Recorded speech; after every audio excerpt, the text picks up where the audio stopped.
کہ میرے والد نے اپنی زمین مسجد کے لیے وقف کی تھی۔ جب ان کا انتقال ہونے لگا تو انہوں نے وصیت کی کہ مجھے کہیں دور نہ دفنانا بلکہ مسجد کے ساتھ ہی دفنا دینا۔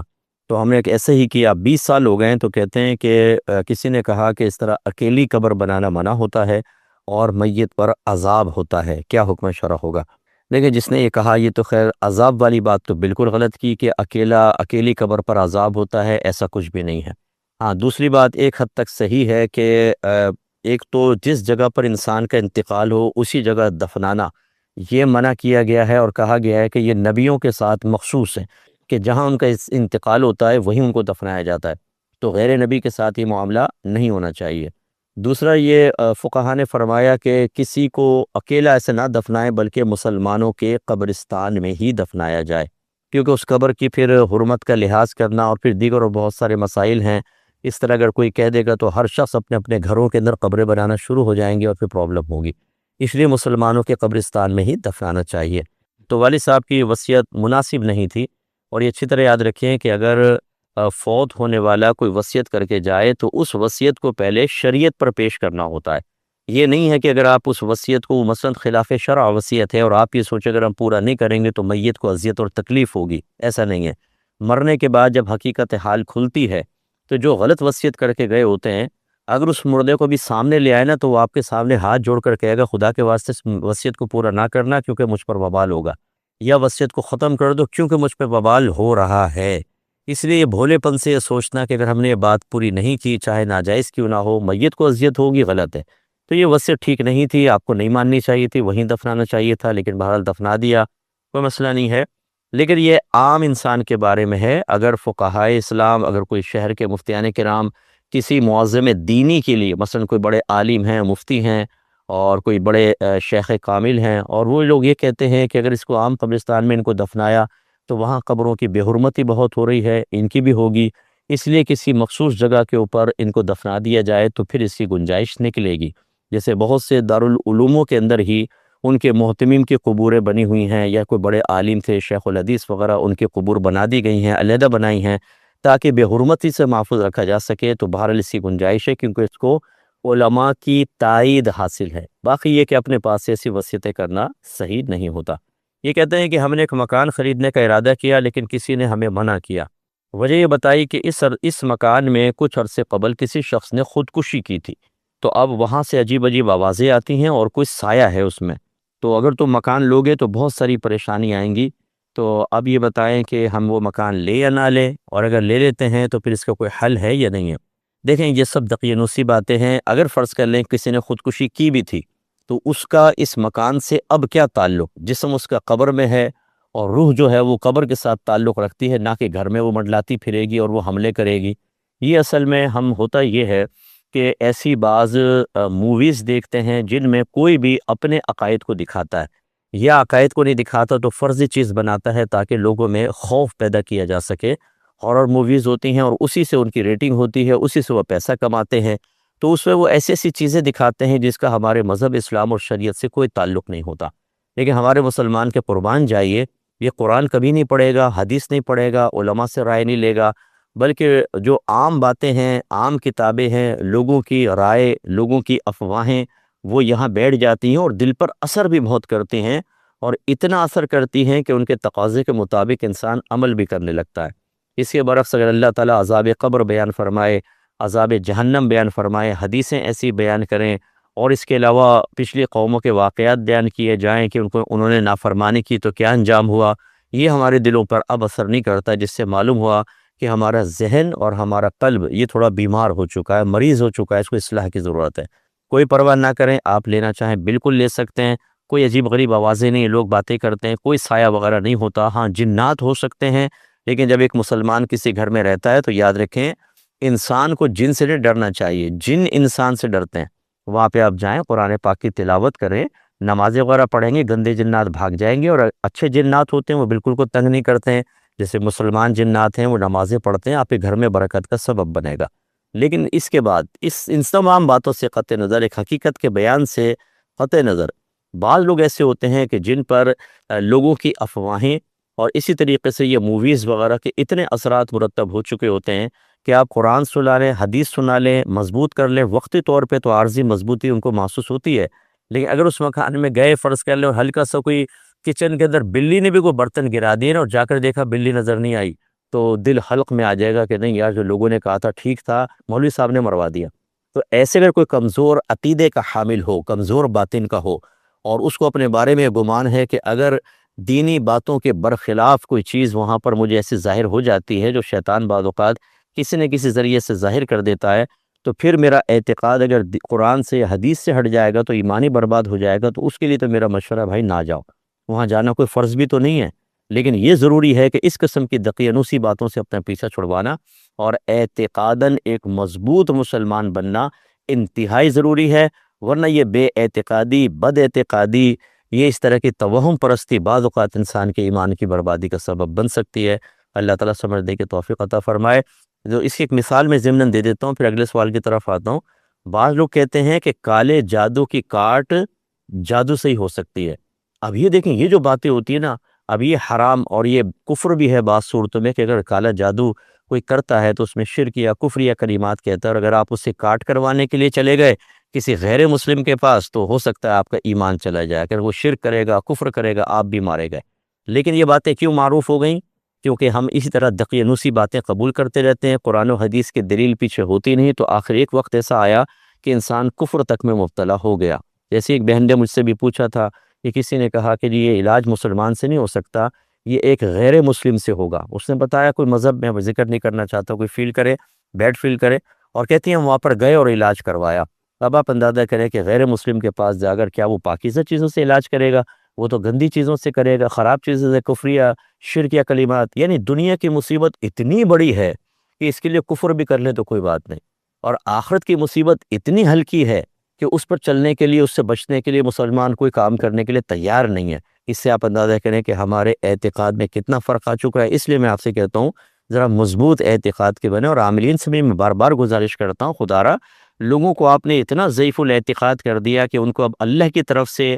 آزمائشوں، امتحان، تقدیر، اس کی طرف توجہ نہیں جاتی، نہ اس کا وہ مطلب کوئی اس پہ اپنے ذہن میں ان تعلیمات کو رکھتے ہیں۔ اب جادو ہے، ٹونا ہے، سفلی ہے، اور نظر بد ہے، انہی چیزوں میں الجھ گئے مسلمان، اور آپ نے لوگوں نے خاص طور پہ الجھایا ہے۔ اس لیے میں تو نہیں یہ تو نہیں کہوں گا کہ آپ کی غرض ضرور ہوگی، لیکن اتنا برادرانہ مشورہ ضرور دوں گا کہ اس پر اگر آخرت میں آپ سے سوال ہو تو جواب ضرور تیار رکھیے گا، اور مجھے مطلب بہت یقین ہے کہ اگر یہ سوال ہو گیا تو آپ جواب نہیں دے سکیں گے کہ آپ نے اتنا ضعیف الاعتقاد مسلمانوں کو کیوں کر دیا کہ وہ اسلام کو چھوڑ کر غیر مسلمین کے پاس جا کر اپنا علاج کروانے پر ذہنی اعتبار سے مجبور ہو گئے۔ توجہ کیجیے، مذہب اسلام میں نفع کی کوئی شرح مخصوص نہیں ہے۔ یہ جو بعض لوگ کہتے ہیں جی آٹے میں نمک کے برابر نفع حلال ہے،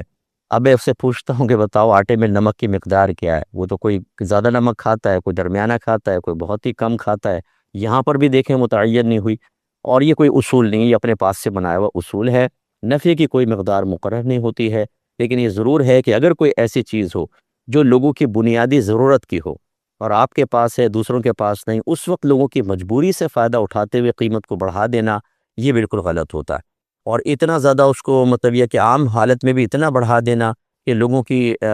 قوت خرید سے باہر ہو جائے اور وہ مجبور ہوں لینے پر، یہ بالکل غلط ہوتا ہے۔ ہاں اگر مارکیٹ میں ایسی چیز بہت زیادہ عام ہے، آپ سے نہیں لے گا، دوسرے سے لے لے گا، اس صورت میں اگر 1 روپے کی چیز آپ 1000 روپے کی بھی بیچنا چاہیں اور وہ خوشی سے لینا چاہے تو کوئی یہ نہیں کہہ سکتا کہ آپ نے کیوں 1000 کا پروفٹ لیا، نہ لیتے بھائی، وہ اگر یہاں سے نہیں، کہیں اور سے جا کے پتہ کر کے وہاں سے لے لیتا۔ تو شریعت نے کوئی نفع کی مقدار مقرر نہیں کی، لیکن لوگوں کی مجبوریوں سے ناجائز فائدہ اٹھانے کو بھی شریعت پسند نہیں کرتی ہے، تو یہ بیلنس قائم رہنا چاہیے۔ اب جیسے آپ کے پردے کا کاروبار ہے، اگر آپ اچھا ڈیزائن بناتے ہیں، کپڑا بہت اچھا ہے، پرنٹ بہت بہترین قسم کا ہے، اور کسی کو آپ زیادہ نفع بتاتے ہیں اور خوش دلی سے لینے کے لیے تیار ہے، اور بھی پردے کی دکانیں ہیں آپ سے نہیں تو وہاں سے لے لے، تو پھر اس میں کوئی حرج نہیں ہے، آپ زیادہ نفع بھی رکھ سکتے ہیں۔ کسی نے کہا کہ اگر کوئی انتظام نہ ہو اور آس پاس بھی کوئی ایسا واش روم وغیرہ کہیں پر نہیں، یعنی مسجد میں بھی انتظام نہیں، آس پاس بھی کوئی واش روم نہیں ہے،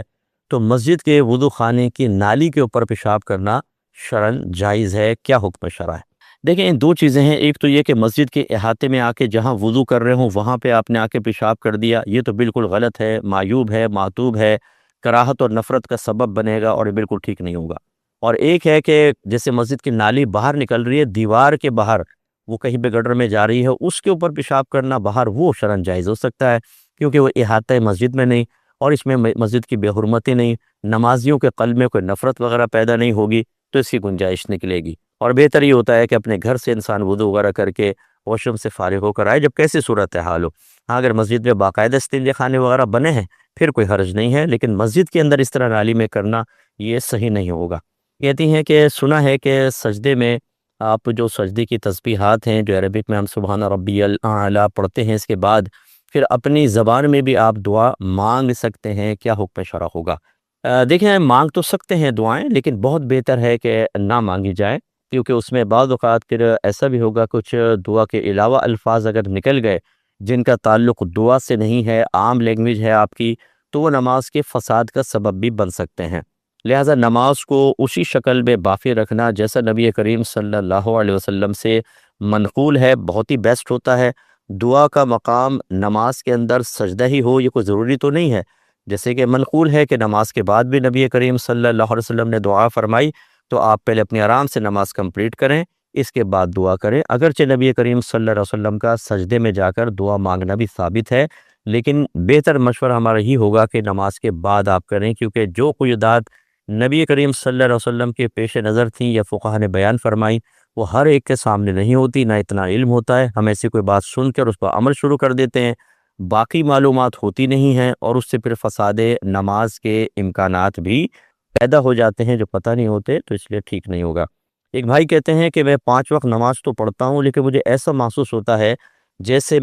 نماز مجھ پر ایک بوجھ ہے اور میں اپنے سر سے بوجھ اتار رہا ہوں، بس صرف اللہ کا حکم ماننے کے لیے پڑھ رہا ہوں، تو کیا ایسا طریقہ ہو کہ نماز پڑھنا مجھے بوجھ محسوس نہ ہو؟ دیکھیں، مسئلہ یہ ہوتا ہے کہ ایک ماحول کریٹ کرنا اپنے اطراف میں اور اپنے باطن کے اندر انتہائی ضروری ہے، اسی کے بعد پھر ہمیں عبادت کا خشوع و خضوع، لذت اور مزہ حاصل ہوتا ہے۔ وہ ماحول کیا ہے؟ سب سے پہلے تو علم دین، کہ نماز ہے کیا، اس کی اہمیت کیا ہے، یہ آپ اچھی طریقے سے سیکھیں کہ نماز کا کتنا حکم ہے۔ تقریباً 700 مقامات پر قرآن پاک میں نماز کا ارشاد فرمایا گیا، ذکر کیا گیا، اس کے علاوہ نماز کا حکم دیا گیا، یہاں تک اللہ نے فرمایا کہ وَأْمُرْ أَهْلَكَ بِالصَّلَاةِ وَاصْطَبِرْ عَلَيْهَا،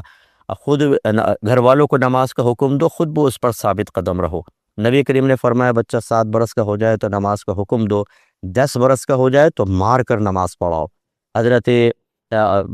بعض روایات میں موجود ہے کہ نبی کریم صلی اللہ علیہ وسلم نے ارشاد فرمایا کہ برود قیامت سب سے پہلے نماز کا حساب ہوگا، اگر یہ پوری رہی تو آگے آسانی ہے، اور اگر اس میں کمی ہوئی تو آگے خسارہ ہے۔ سرکار نے فرمایا جو ایک نماز بھی جان بوجھ کر قضا کر دے، اس کا نام جہنم کے دروازے پر لکھ دیا جاتا ہے، اور ایسی بہت ساری روایات ہیں۔ تو سب سے پہلے اس کی اہمیت، اس کے بعد فضائل۔ جب ہم فضیلت سنتے ہیں کہ میں نماز پڑھوں گا تو مجھے کیا کیا فائدے ہوں گے، جنت میں کتنے درجات، آخرت میں کیا کیا انعام ہوگا، تو اس سے بھی ایک شوق بیدار ہوتا ہے۔ اگر میں آپ کو کہوں ایک گلاس پانی پلا دیں، آپ لا کر پلائیں گے، چلو میں چھوڑ دیں، آپ عالم ہونے کے ایسے سمجھیں گے، ایک دوست کے یار ایک گلاس پانی پلانا، اور آپ نے لا کے پلا دیا، ٹھیک ہے، کوئی اتنا مزہ نہیں، لیکن آپ پانی پلایا اور اس نے 1 لاکھ کی گڈی دے دی، پھر دوبارہ پانی پلایا، پھر 1 لاکھ کی گڈی، تو آپ تو کہیں گے 10 دفعہ پانی پلواؤ، منگواؤ، میں دیتا ہوں۔ اس وقت جو آپ پانی پلائیں گے اور اس کے بعد انعام لیں گے، اس کی کچھ اور ہی آپ کی کیفیات ہوں گی۔ اس کا مطلب یہ ہے کہ جب انعام کے اوپر انسان نگاہ رکھتا ہے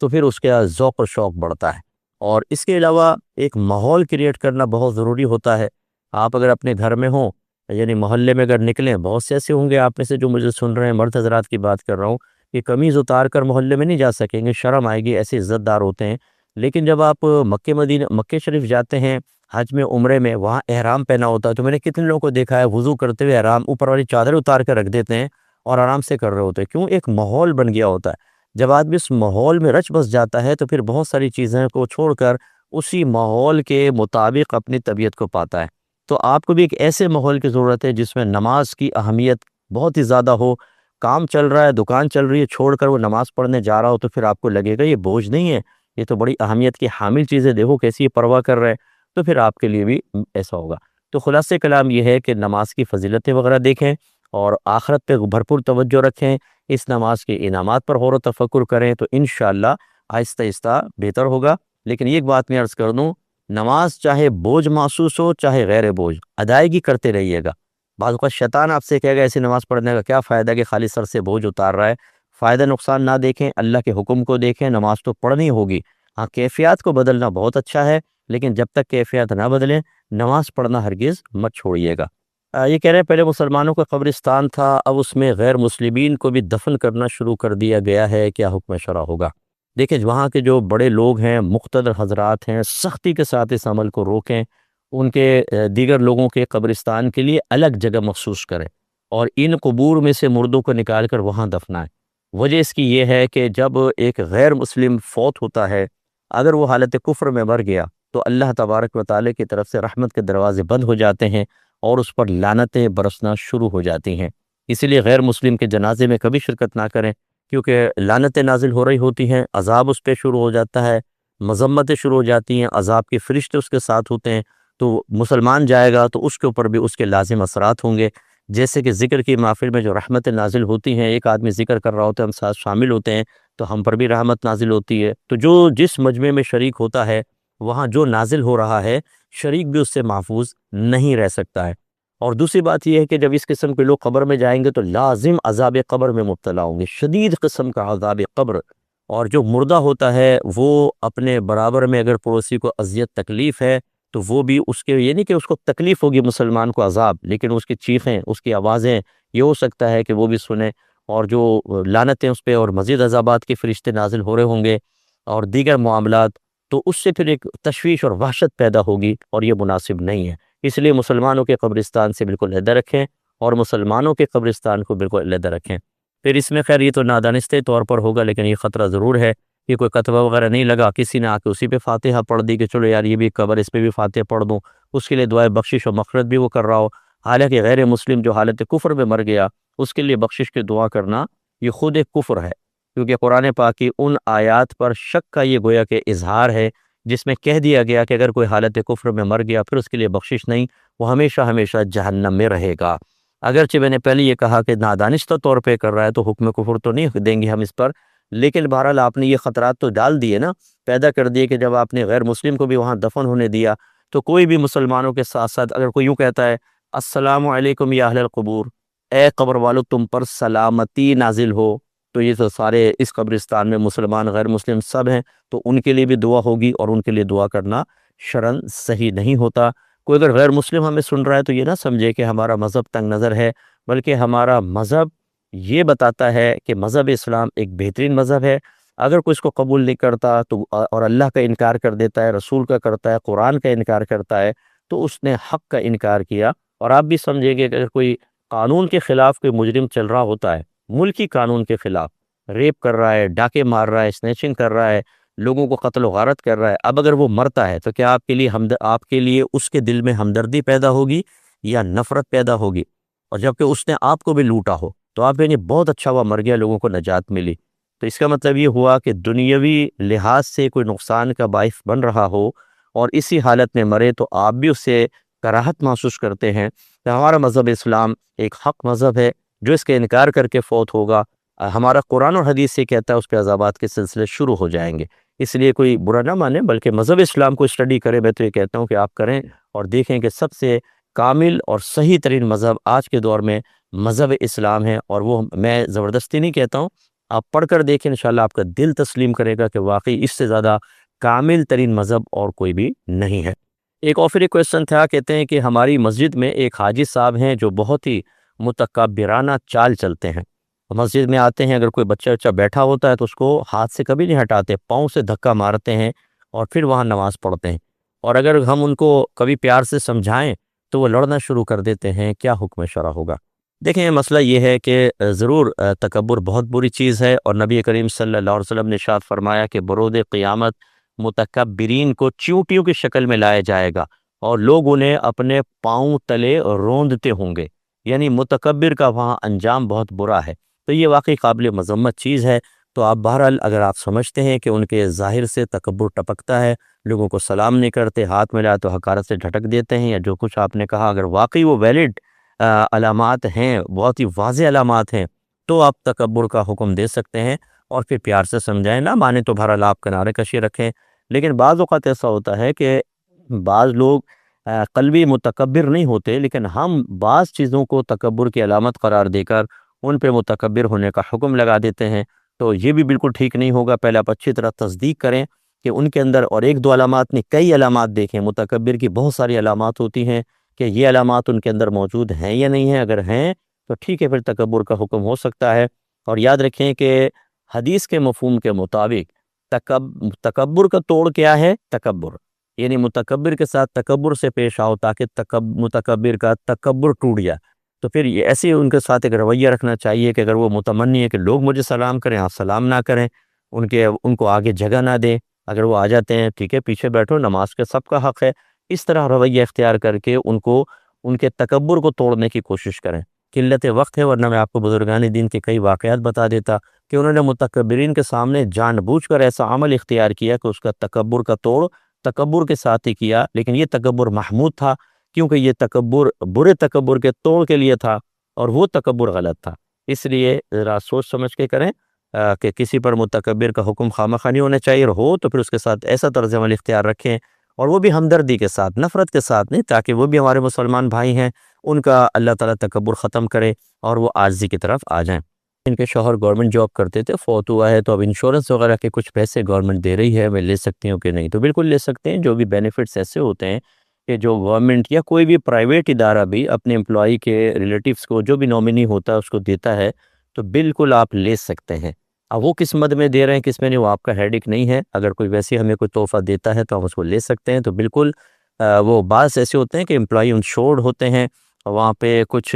خود امپلائی کو کوئی اختیار نہیں ہوتا، تو وہاں تو خصوصی طور پہ بینیفٹس لینا بالکل صحیح ہے۔ تو آپ کے لیے طیب اور حلال ہے، آپ بالکل نہ چھوڑیں، بالکل لے لیں۔ یہ کہتی ہیں کہ میں نے نفلی روزہ رکھنے کا ارادہ کیا تھا کہ صبح رکھوں گی، لیکن سحری میں آنکھ نہ کھلی، بلکہ دیر آنکھیں نہ کھلی، فجر میں کھلی، تو میں نے روزہ نہیں رکھا، کیا حکم شرع ہوگا؟ دیکھیں، نہیں رکھا تو کوئی بات نہیں، آپ کا ارادہ یہ ہوگا کہ پہلے میں اٹھوں گی، افطاری وغیرہ کروں گی، پھر روزے کی نیت کروں گی۔ تو یہ ارادہ ایک الگ چیز ہوتی ہے اور نیت ایک الگ چیز ہوتی ہے کہ آپ باقاعدہ قصد کر لیتے ہیں کہ اب میں کل کا روزہ رکھوں گا۔ اگر کل کا روزہ رکھنے کا خاص ایسے قصد ارادہ ہوتا ہے جو عمومی طور پر پختہ ارادہ ہمارا ہوتا ہے سحری کے ٹائم میں، سحری کھانے کے بعد، تو پھر وہ، لیکن رمضان کے اندر بہرحال آپ کو روزہ رکھنا ہوگا، چاہے سحری ملے یا نہ ملے۔ نفلی روزے میں چونکہ ہمیں اختیار ہوتا ہے، اس لیے اس کی نیت بہت ضروری ہوتی ہے، اور رمضان کے روزے میں اگر ہم رات کو سوتے ہیں تو ہماری نیت خود بخود دل میں ہے، کیونکہ فرض روزہ ہوتا ہے، چھوڑیں گے نہیں کہ بھئی اگلے دن روزہ رکھنا۔ اس میں اگر آنکھ نہیں بھی کھلی تو آپ کو بہرحال روزہ رکھنا ہوگا۔ منت اور نیت کے اندر فرق ہوتا ہے۔ منت تو یہ ہوتی ہے کہ آپ کسی عبادت کا اللہ سے باقاعدہ وعدہ کرتے ہیں، اور اس میں یہ ضروری ہوتا ہے کہ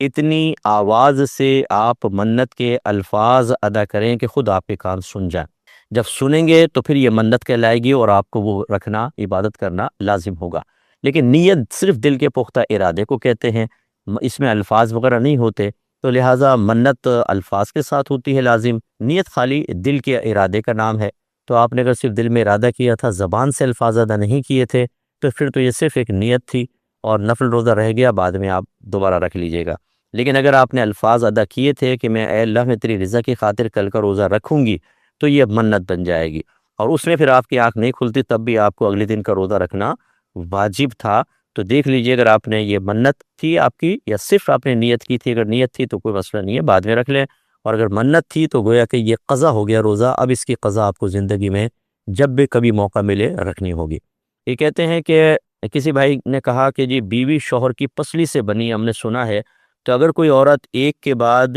ایک شوہر کرے، 3 یا 4، تو کیا وہ ہر ایک کی پسلی سے بنی ہوگی؟ میرے بھولے بھائی، ایسا نہیں ہے۔ اصل میں جب یہ کہا جاتا ہے کہ عورت مرد کی پسلی سے بنی ہے تو وہ عورت خاص بی بی حوا مراد ہوتی ہیں، اور مرد سے حضرت آدم علیہ السلام مراد ہوتے ہیں، کہ جب اللہ نے آدم علیہ السلام کو پیدا فرمایا تو نکاح کی خواہش آپ کے دل میں پیدا کی، تو آپ نے کوئی شریک حیات کا ارادہ کیا، یعنی مطالبہ کیا، فریاد کی، دعا کی، تو اللہ تعالیٰ نے آپ کی پسلی سے پھر بی بی حوا رضی اللہ تعالیٰ عنہا کو پیدا کیا۔ بس اتنا ہے۔ یہ نہیں ہے کہ ہر مرد کی پسلی سے عورت پیدا ہوتی ہے۔ بچہ تو کیسے پیدا ہوتا ہے؟ کہ مردوں سے پیدا ہوتا ہے؟ لڑکی ہماری مردوں سے تو نہیں پیدا ہوتی ہیں، شوہر کے اندر سے تو، پسلیوں سے تو نہیں پیدا ہوتی نا۔ تو یہ مطلقاً حکم نہیں ہے کہ قیامت کی ہر عورت جس سے شادی ہونی اس مرد کی پسلی سے پیدا ہوگی۔ یہ سوچنے سمجھنے میں صرف آپ کی غلطی واقع ہوئی۔ یہ کہتے ہیں کہ کوئی یہ کہتا ہے کہ دیور سے حلالہ نہیں ہو سکتا، دیور حلالہ نہیں کر سکتا، تو ہمیں بتائیں کہ کون کون کر سکتا ہے اور اس کی کیا شرائط ہیں۔ دیکھیں، سب سے پہلے سمجھ لیں کہ حلالہ کے بارے میں بڑے منفی تصورات لوگوں کے ذہن میں قائم ہو چکے ہیں۔ اصل میں یہ اللہ تبارک و تعالیٰ کا حکم ہے کہ اگر شوہر تیسری طلاق دے دیتا ہے تو یہ عورت پہلے والے شوہر کے لیے اس وقت تک حلال نہیں ہوگی جب تک کہ اس کے علاوہ کسی اور شخص سے نکاح نہ کرے۔ فَإِن طَلَّقَهَا فَلَا تَحِلُّ لَهُ مِن بَعْدُ حَتَّى تَنكِحَ زَوْجًا غَيْرَهُ۔ پھر اگر شوہر تیسرا طلاق دے دے تو یہ عورت پہلے والے شوہر کے لیے اس وقت تک حلال نہ ہوگی جب تک کہ اس کے علاوہ کسی اور شخص سے نکاح نہ کر لے۔ اور نبی کریم صلی اللہ علیہ وسلم نے، ایک خاتون تھی، انہوں نے آ کے کہا کہ میرے شوہر نے مجھے 3 طلاقیں دی، پھر میں نے ایک اور شخص سے نکاح کیا، ابھی ہمارا جسمانی تعلق قائم نہیں ہوا، تو میں ارادہ رکھتی ہوں اس کے پاس، پہلے شوہر کے پاس جانے کا۔ تو رحمت کونین صلی اللہ علیہ وسلم نے پردے میں بہت ہی بات کہہ کے ارشاد فرمایا کہ یہ نہیں ہو سکتا، تیرے لیے حلال نہیں پہلے شوہر کے پاس جانا جب تک تو اس شوہر کا اور یہ تیرا کچھ شہد نہ چکھ لے، جس سے فقہا نے نتیجہ نکالا کہ جسمانی تعلق قائم ہونا ضروری ہے۔ تو قرآن سے نکاح ثابت ہوا کہ غیر شوہر کے علاوہ شخص سے نکاح کرنا ہوگا، حدیث سے جسمانی تعلق، اور عدت کے احکام تو قرآن میں بیان ہوئے ہیں۔ تو اس سے پورے یہ ملا کر ایک نتیجہ نکالتے ہیں کہ اگر شوہر 3 طلاقیں دے دے تو یہ بیوی پہلے شوہر کے لیے اس وقت تک حلال نہ ہوگی جب تک پہلے اس کی عدت نہ گزار لے، پھر کسی شخص سے نکاح کرے، پھر ان میں جسمانی تعلق قائم ہو، پھر وہ مر جائے یا طلاق دے دے، پھر اس کی عدت گزارے، پھر یہ پہلے شوہر کے پاس آ سکتی ہے۔ اس کو حلالہ کہہ دیتے ہیں۔ ہاں، یہ جو نبی کریم نے فرمایا کہ حلالہ کرنے والے، کروانے والے پر اللہ کی لعنت ہے، تو ایک طرف تو قرآن حلالہ کی اجازت دے رہا ہے، یہاں سرکار اس پہ لعنت کی وعید فرما رہے ہیں، تو پھر فقہا نے اس کو مخصوص صورتوں کے ساتھ رکھا۔ اس میں 2 بڑی صورتیں بیان ہوئی ہیں۔ پہلی یہ کہ پری پلان حلالہ کروایا جائے، کہ ایک عورت مرد سے کہے، یہ شوہر ہی پہلے والا ایکس ہسبینڈ کسی کہے یار میری بیوی سے تم حلالہ کر لو، تمہیں طلاق دینی ہوگی، یہ مشروط کر کے کریں، یہ مکروہ تحریمی ہوتا ہے حلالہ، لیکن اس میں بھی حلالہ ہو جائے گا اگرچہ کرنے اس طرح ایگریمنٹ کرنا گناہ ہوتا ہے۔ اور دوسرا اجرت پر حلالہ کرنا، کہ اتنے پیسے مجھے دے دیں، میں آپ سے شادی کرتا ہوں اور وہ کر دیتا ہوں، تو یہ پھر یہ جائز نہیں ہوگا کہ پیسے لے کے حلالہ کرنا، اس میں بھی حلالہ ہو جائے گا، یاد رکھیں، لیکن لینے دینے والے دونوں گناہ گار ہوں گے۔ اس کا مطلب یہ ہوا کہ عورت اگر کسی شخص سے نکاح کرنا چاہتی ہے اور مقصود یہ ہے کہ پہلے شوہر کے لیے حلال ہو جائے، تو وہ صراحتاً کلیئر الفاظ میں نہیں کہہ سکتے، اشارتاً کنایتاً، مثلا کوئی تھرڈ پارٹی اس کو آدمی کو کہہ دے کہ یار ان کے ساتھ ایسا ہو گیا ہے، اگر کوئی کاش ایسا ہو کہ ان کے ساتھ تعاون کر لے تو ان کا گھر بس جائے گا، اور یہ شخص کہہ دے چلو ٹھیک ہے میں کر لیتا ہوں، تو پھر یہ شادی کر لی اور پھر اپنی مرضی سے یہ طلاق دے دے، بونڈ نہیں کر سکتے، مجبور نہیں کر سکتے اس کو کہ تمہیں طلاق دینی ہوگی، ورنہ وہی مکروہ تحریمی صورت بن جائے گی۔ تو یہ سب تفصیل ہے جو میں نے آپ کو عرصی شرائط وغیرہ، اور کن سے حلالہ ہو سکتا ہے، جو بھی نامحرم ہو اس سے ہو سکتا ہے، کہ جس سے عورت کا نکاح ہو جائے، تو دیور سے بھی ہو سکتا ہے اور جیٹھ سے بھی ہو سکتا ہے۔ یہ کہنا کہ دیور حلالہ نہیں کر سکتا بالکل غلط ہے۔ ہاں، یہ ضرور ہے کہ اگر جوائنٹ فیملی ہے، قریب رہتے ہیں، ایک ہی کنٹری کے اندر رہتے ہیں یا ایک ہی سٹی کے اندر رہتے ہیں، کنٹری چھوڑ دے سٹی کے اندر رہتے ہیں، تو پھر یہ مناسب نہیں ہوتا، کیونکہ جب دیور شادی کرے گا، پھر جسمانی تعلق، پھر یہ عورت پہلے شوہر کے پاس آئے گی، وہ اس کی بھابھی بھابھی کہے گا، اور دونوں کا جسمانی تعلق قائم ہو چکا ہے، تو نفسیات پر، طبیعت پر، اور پھر شوہر کو اگر پتہ ہو کہ میرے بھائی نے ایسا کیا ہے، تو پھر ماحول کے اوپر کچھ منفی اثرات مرتب ہو سکتے ہیں۔ ہاں، اگر یہ یہاں رہتے ہیں اور